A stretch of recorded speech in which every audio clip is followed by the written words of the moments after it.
Del átomo al cosmos. ¿Cómo les va? Gusto de saludarlos nuevamente en Exploradores del Átomo al Cosmos, programa donde acercamos la ciencia, la tecnología, la investigación, a aquellos chilenos y chilenas que están yendo más allá de las fronteras y por supuesto también descubriendo y ayudando a la sociedad. En este nuevo capítulo, un nuevo centro que vamos a estar revisando. Vamos a conversar en esta ocasión con Ramón Latorre, director del Centro Interdisciplinario de Neurociencia de Valparaíso, el CIM, a propósito de sus investigaciones y también lo que ha sido la difusión en la comunidad. Dentro de esos temas, algo que adelantamos, vamos a conocer cómo funciona nuestro reloj biológico y por qué el cambio de hora puede afectarnos más de lo que pensamos. Un tema muy interesante del cual también vamos a estar viendo las distintas investigaciones que lleva a cabo este centro de investigación.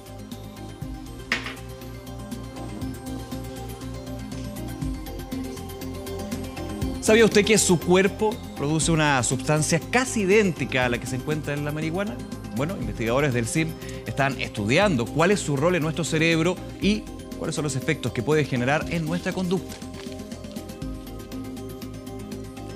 Y la temida araña de Rincón es muy conocida por los efectos de su veneno, pero poco se sabe de su funcionamiento interno y también de la forma en que operan sus toxinas, lo que, por ejemplo, ha impedido el desarrollo de un antídoto específico y 100% efectivo. Otro tema que vamos a tocar hoy en nuestro nuevo capítulo de Exploradores del Átomo al Cosmos. Bien, ya estamos junto a Ramón Latorre, director del CIM, también Premio Nacional de Ciencias Naturales. Ramón, muchas gracias por acompañarnos. Un gusto tenerlo acá en Exploradores. Bueno, gran cosa estar aquí, Nicolás.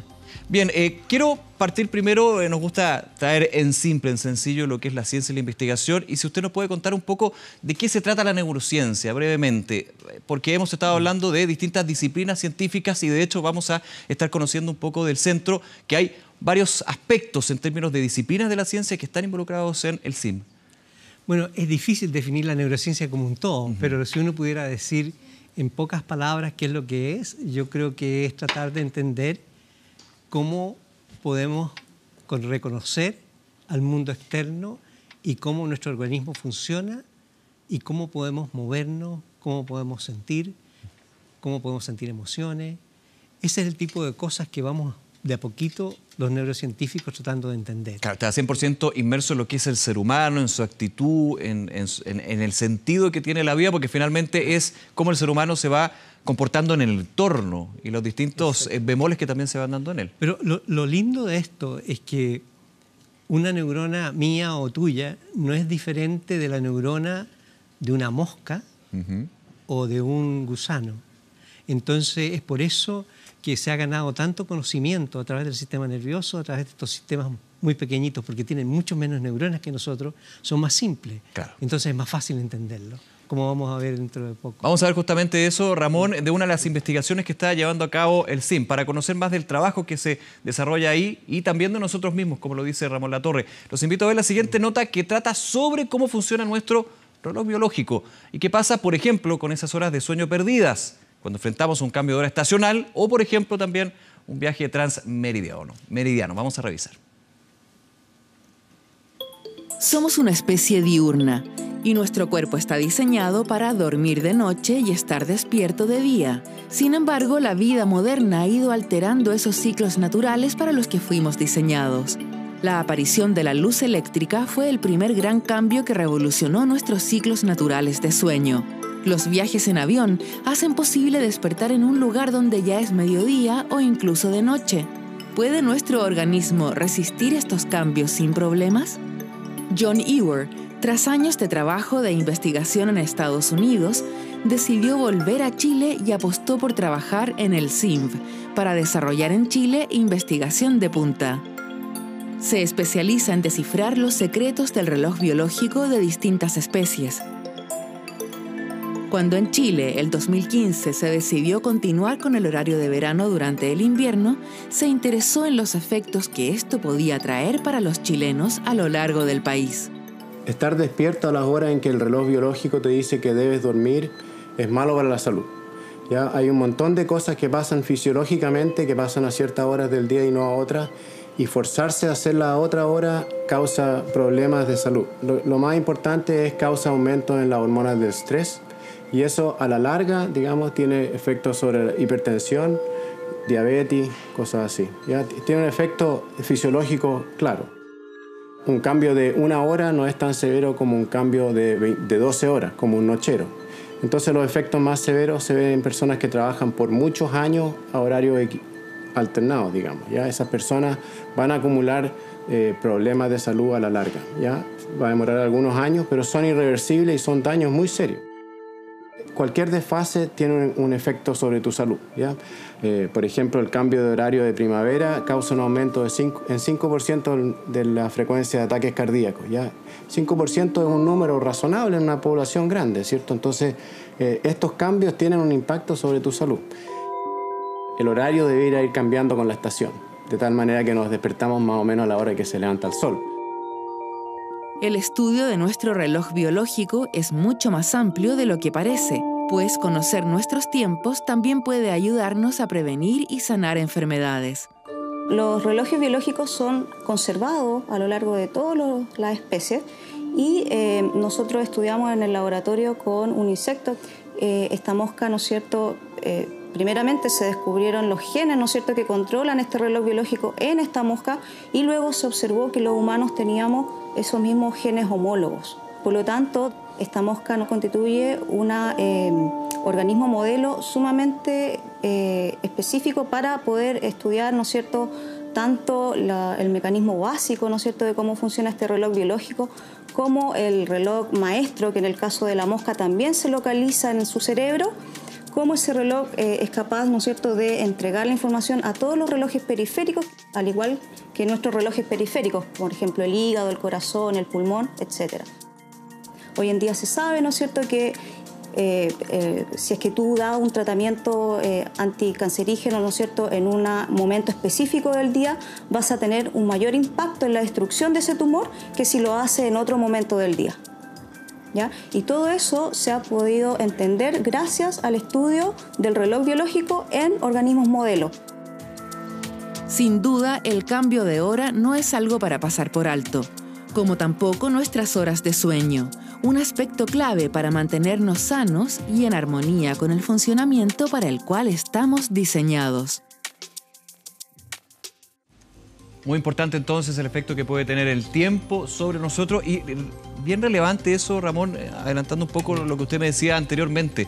Somos seres vivos, humanos, que también se asemejan mucho con seres tan distintos como por ejemplo esa mosca con la cual se está investigando el efecto del tiempo en el organismo. Pero es que la vida es una cosa maravillosa y lo más maravilloso es que si tú tomas una bacteria, resulta que tiene casi todo el material genético que tenemos nosotros. Entonces es una evolución natural. Y la razón por la cual se hace esta ciencia para entender el sistema nervioso en estos bichitos tan chicos es que son mucho más simples.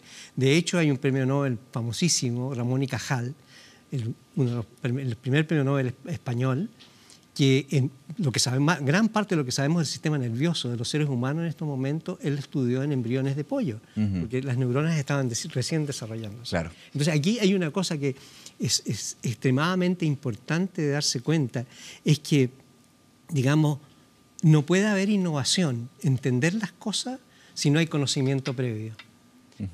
Y el problema es que si no tenemos ese conocimiento propio chileno, nadie te va a regalar ese conocimiento. Lo quiero llevar a eso, de hablar un poco del centro. ¿Cómo nace? Y también alguna pregunta que se pueden hacer varios. ¿Por qué en Valparaíso? Hemos estado hablando también en otros programas de la regionalización de la investigación científica, que es muy importante. Mira, primeramente porque a pesar de haber vivido 60 años en la capital, me convertí en un talibán de las regiones. Ya. Y soy peleo rabiosamente por la descentralización. Perfecto. Creo que este país no va a existir mientras no tengamos cultura y conocimiento de Punta Arenas a Arica. Va a ser imposible. Entonces, yo creo que ese es uno de nuestros principales puntos, es demostrar. Lo que uno tiene que, con hechos, ¿no es verdad?, demostrar que se puede hacer ciencia internacional de primera calidad en las regiones, en un centro que ya, creo yo, dejando modestias de lado, somos bastante reconocidos, o sea, nos miran de otras partes. Y en sus inicios, ¿cómo se ha ido desarrollando? Y también uniendo distintas especialidades, la fisiología, la biología. Bueno, ese es otro punto importante, porque primero es un centro integrativo, en el sentido que vamos desde las moléculas que componen el sistema nervioso hasta el conjunto de neuronas, porque imagínate que tenemos más neuronas en nuestro cerebro que estrellas hay en la galaxia. Claro. Entonces, por eso estudiamos estos animalitos chiquititos, ¿cierto? Porque son más simples. Y vamos de eso integrativo y a la vez asociativo, en el sentido que los investigadores que hay dentro del centro se relacionan entre sí, conversan, y lo que yo sé de molécula probablemente es aplicable para un conjunto de neuronas en nuestro cerebro. Entonces eso crea riqueza. Claro, y crea riqueza en regiones, que es importante. Y en regiones, que usted dice, talibán de las regiones, pero evidentemente es parte importante de este centro científico. Ramón, por ejemplo, lo veíamos en la nota con la investigación que se hace del reloj humano, el reloj biológico. Hay una difusión importante que hay que generar acá, porque cuando uno le hablan de reloj biológico, el concepto uno como que lo maneja, por lo menos lo entiende en algo.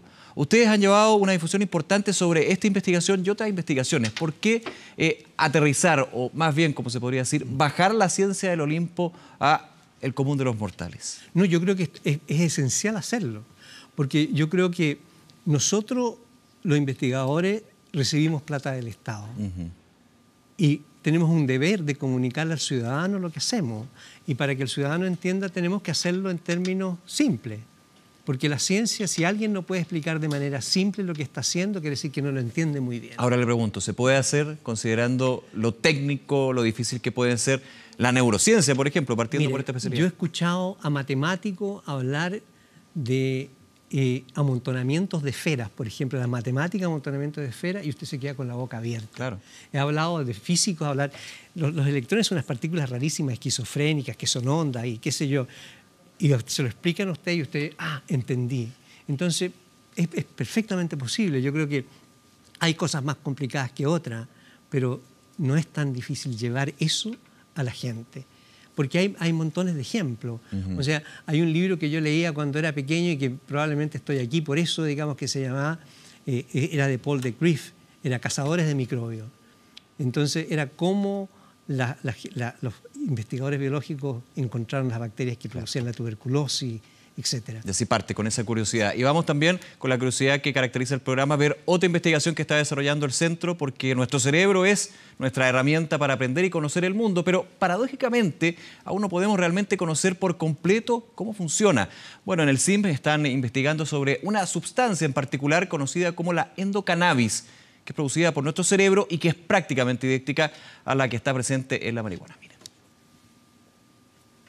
En tiempos en que la legalización de la marihuana es un tema muy controversial, el saber que nuestro cerebro produce naturalmente moléculas idénticas al THC que se encuentra en esta planta no deja de ser curioso. ¿Qué función cumplen estos compuestos en nuestra salud? ¿Por qué no tienen los mismos efectos que la de la cannabis? Sin duda, nuestro cerebro está lleno de secretos, y aunque los cannabinoides endógenos fueron descubiertos en los años 60, no fue recién hasta el año 2001 cuando se descubrió que participaban en la comunicación neuronal. En la actualidad no está clara su función y por qué no tienen los efectos psicoactivos de la marihuana.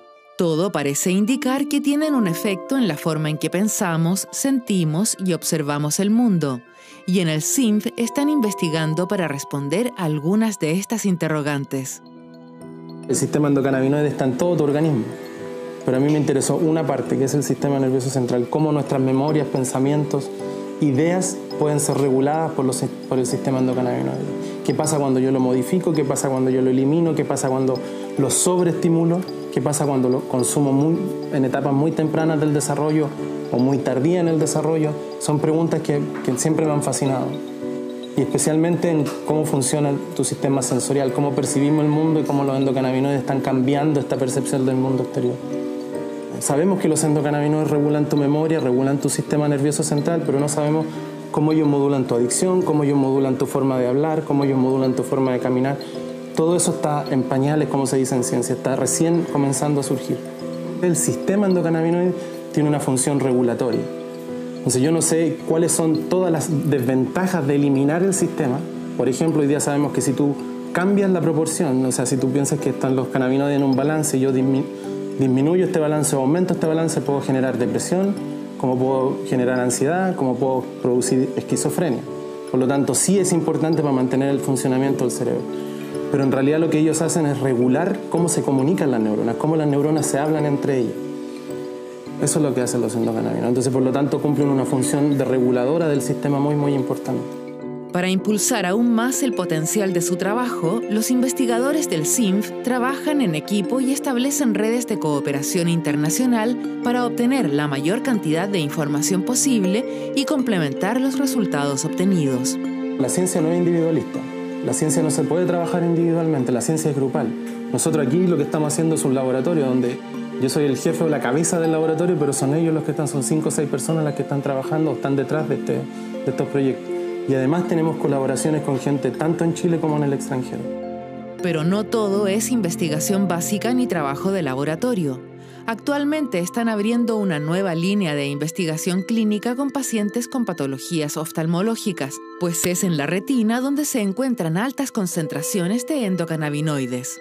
En el laboratorio nosotros lo que hacemos es entrevistamos diferentes zonas del cerebro, ¿no? La corteza prefrontal, el hipocampo, el ventral pálido, pero también entrevistamos la retina, en cómo nosotros vemos el mundo exterior. Y la retina es una capa neural que te permite ver, que te permite capturar la luz y transformarla en una corriente eléctrica, y ahí está lleno de cannabinoides, llenísimo. Hay mucho más que incluso en el mismo cerebro, por el número de células que hay. Entonces la pregunta es, ¿qué es lo que están haciendo los cannabinoides en la retina? ¿Están cambiando la forma en que yo miro el mundo exterior o están regulando la forma en que yo miro el mundo exterior? Un tema apasionante que abre nuevos horizontes para entender nuestra mente y los potenciales usos terapéuticos de los cannabinoides, aportando desde Chile al rompecabezas global del conocimiento. Una de las investigaciones que está desarrollando el CINF, vamos a ir a nuestra pausa, pero seguimos hablando con Ramón Latorre con respecto a la neurociencia, la difusión y la ciencia también en nuestro día a día. Vamos y volvemos.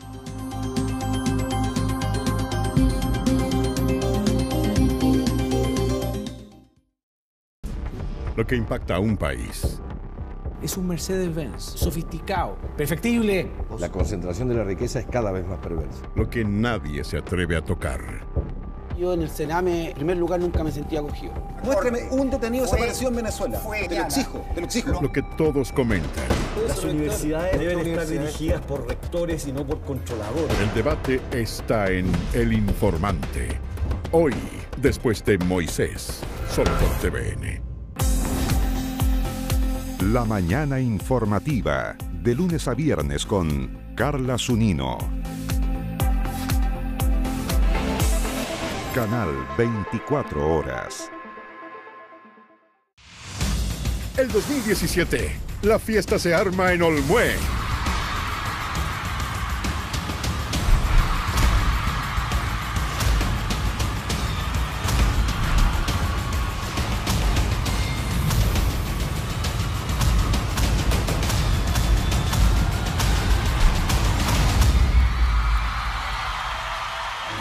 El primer festival del verano está en Olmué y es de TVN. Regresamos a Exploradores, revisando las investigaciones y también el objetivo del CINF junto a su director Ramón Latorre. Ramón, estamos revisando la nota A con respecto a el estudio con respecto a la cannabis y también lo que es este aspecto neurocientífico. Y quería preguntarle, porque lo hablábamos fuera de cámara, hay un aspecto bien relevante.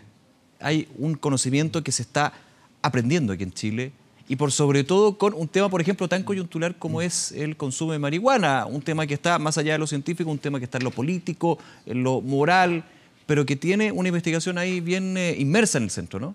Claro, pero fíjate, todas estas cosas éticas, morales, que se empiezan a aparecer por el uso de una droga, por ejemplo, yo creo que se va ampliando nuestro horizonte a medida que lo vamos entendiendo mejor. Porque la verdad es que así como tenemos endocannabinoides que funcionan como la marihuana, y de hecho los receptores de la cannabis, de los principios activos de la marihuana son los mismos que los que tenemos adentro, y es lo mismo con muchas neurotransmisores que evitan el dolor, en los maratonistas, por ejemplo. Claro. O también el uso que se le da en lo que es la marihuana en términos de tratamiento. De tratamiento. Entonces, todo eso conocerlo, si nosotros no producimos el entendimiento aquí en Chile, es muy difícil que alguien te va a regalar ese conocimiento. Entonces, uno que lo podamos entender, probablemente va a aparecer la aplicación. Pero esa conexión con lo que te decía antes es mágica. O sea, de repente aparece, y eso es lo que está cayendo en estos momentos, ya te fijas, hablaba de la retina, que tú puedes detectar incluso enfermedades como el Alzheimer a través de la retina y cosas que se están haciendo en nuestros centros en estos momentos. Claro, hay una conexión finalmente que es natural, espontánea, pero que necesita un grupo de gente, de especialistas y por sobre todo curiosos que logren llegar a una conclusión. La ciencia por curiosidad, o sea, tú no la puedes matar nunca. O sea, la libertad, o sea, dicen que alguien decía que, digamos, la creatividad nace de talentos individuales. Entonces, a esos talentos individuales hay que protegerlos. Y para eso tú tienes que darle los fondos suficientes para que se desarrollen. Ramón, quería profundizar en otro punto, que es justamente lo que usted está diciendo, esa curiosidad, esa ciencia, acercarla a la gente.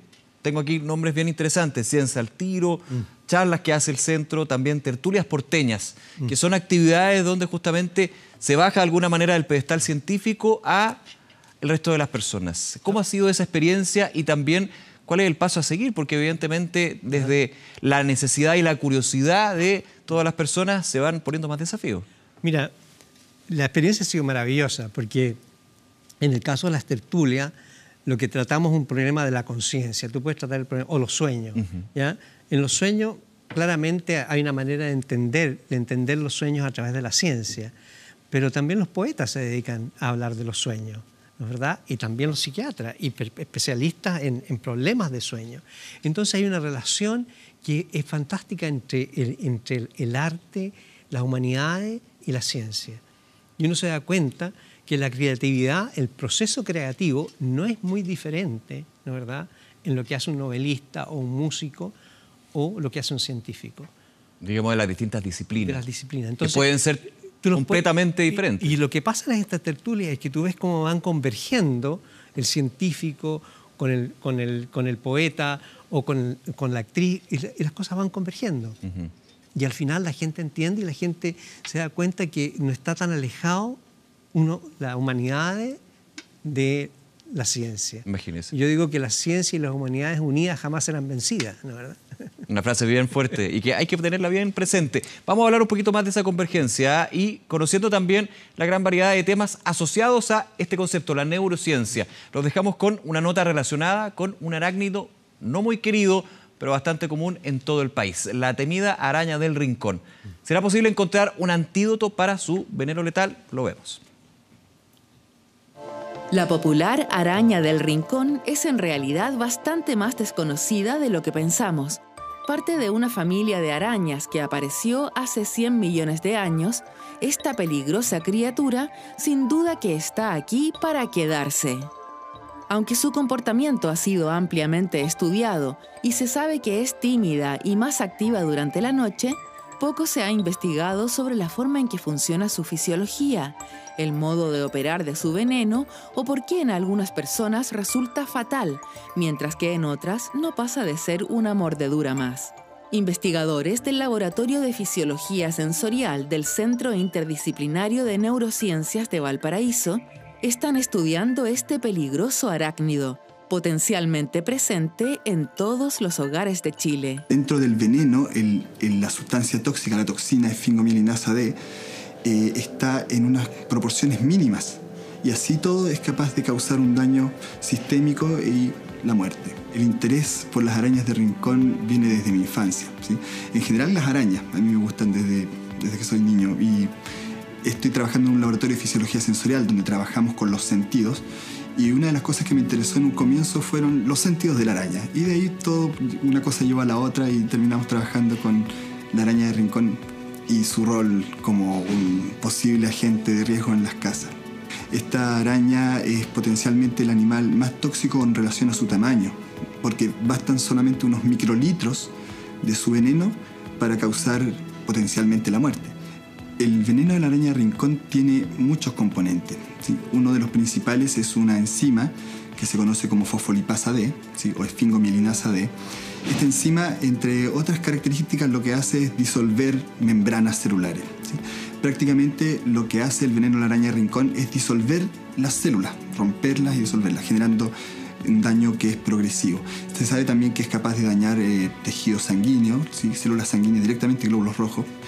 Y la verdad es que se sabe lo que hace el veneno y las consecuencias que trae, pero realmente a qué nivel actúa o cómo funcionan sus componentes específicamente, eso es lo que no se sabe y es lo que estamos tratando de develar nosotros. En Chile no existe un antídoto que funcione contra el veneno de la araña de rincón. Lo que sí se usa es un suero que está demostrado que no es 100% efectivo para atacar el veneno, puede causar reacciones adversas en las personas. Y por eso urge en este momento la necesidad de diseñar o de descubrir un antídoto para atacar el veneno. Al realizar investigación básica, lo que hacemos es precisamente sentar las bases para que otros emprendedores o personas que quieran aplicar esos conocimientos puedan desarrollar algo a partir de eso.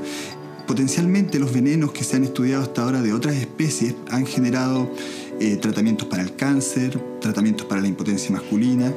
En el caso del veneno de la araña de rincón, en este momento yo no prometo que se vaya a generar un conocimiento que sea aprovechable en forma inmediata, pero eventualmente podría generarse algún tratamiento para otra cosa o algún derivado o algún producto a partir del veneno. Eso no lo sabemos porque es ciencia básica. Un tema que si bien recién está partiendo, pero sus resultados nos darán que hablar en los próximos años, atacando un problema de salud pública, haciendo frente al segundo agente de riesgo biológico en Chile. Ahí revisamos parte de esta investigación con la araña de rincón. Y Ramón, en los pocos minutos que nos queda, quería preguntarle justamente en base a esto, lo que decía el investigador. ¿Qué pasa y cómo se enfrenta una investigación, un desafío, un sueño por parte de ustedes cuando no se tiene claro el camino hacia adelante? Él decía, por ejemplo, no sabemos si vamos a poder llegar al tratamiento de una enfermedad a través del veneno de la araña u otro tipo de utilidad, digamos. ¿Cómo se parte desde, digamos, esta nube de sorpresa que se va dando? Mira, lo primero, yo creo que tienes que tener la gente apropiada en el lugar apropiado, en el momento adecuado. Y lo que pasa en este caso, fíjate, nosotros lo que queremos crear es investigadores. El investigador que aparece acá es un estudiante de doctorado y él, al cual se le dio la independencia, encontró este problema. Porque tenía una inquietud. Porque tenía una inquietud. Parte de ahí. Pero también esto está unido a otra cosa, digamos. Es que el centro ha estado trabajando en venenos hace mucho tiempo, digamos, en los cuales lo que tratamos de hacer es que le hace al blanco, que están en las membranas celulares y que son los que conducen los impulsos nerviosos al final. Entonces, tú ves cómo se va juntando el conocimiento, que es un conocimiento básico, termina para un problema que afecta a todas las amas de casa, claro, ¿verdad? ¿Qué más común y qué más peligroso que la araña? Entonces, yo creo que eso es lo fantástico, que finalmente, a pesar de que tú crees que esto no se va a aplicar nunca, termina aplicando. ¿Son esos los caminos misteriosos de la ciencia?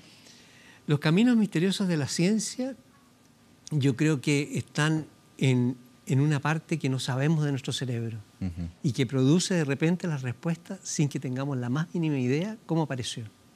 Entonces, a pesar de que nos ven muy lógicos, no tenemos nada de lógica. Claro. Parte entonces de lo que se investiga y se piensa en el centro. Ramón Latorre, muchísimas gracias por acompañarnos en este capítulo de Exploradores. Muy bien, gracias a ti. Que esté muy bien, nos vemos. Gracias a ti, Nicolás. Y a ustedes, como siempre, la invitación a conversar con nosotros, #Exploradores 2016 y, como siempre, todos nuestros capítulos, contenidos, si quieren conocer más sobre los centros de investigación que semana a semana les mostramos en el programa, lo pueden revisar en nuestro portal de noticias 24horas.cl. Será hasta la próxima, que estén muy bien. Chao.